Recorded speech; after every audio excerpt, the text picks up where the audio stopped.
Hello పిల్లలు, ఇప్పుడు మనం రైతు యొక్క స్నేహితుల గురించి తెలుసుకుందామా? మనకు రైతులు ఆహారాన్ని అందిస్తారు. రైతునకు కొన్ని కీటకాలు వ్యవసాయంలో సహాయం చేస్తున్నాయి. అవి మన స్నేహితులే. వానపాము మట్టిలో నివసిస్తూ నేలను సారవంతం చేస్తుంది.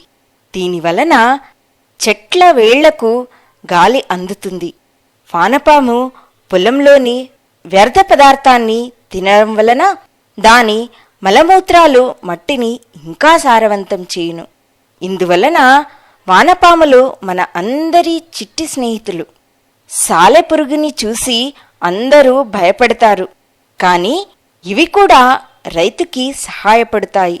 సాలెపురుగు గూడును అల్లుతాయి. పంటను నాశనం చేసే చాలా హానికరమైన కీటకాలు ఆ సాలెగూడులో చిక్కుకుంటాయి. సాలీడు వాటిని తింటుంది. సాలీడు పంటను నాశనం చేయదు మరియు పంటను నాశనం చేసే కీటకాల నుండి రక్షిస్తుంది. అందువలన సాలెపురుగు రైతుకు మిత్రుడవుతుంది. చీమలు చాలా చిన్నవి, కానీ వాటిలో ఐకమత్యం ఉంటుంది. చీమలు చిన్న కీటకాలను, వాటి గుడ్లను తింటాయి. ఇలా చీమలు కూడా పంటలను రక్షిస్తాయి. ఆడనల్లి ఇతర కీటకాలను తింటుంది. వాటి గుడ్లను, లార్వాను తింటాయి.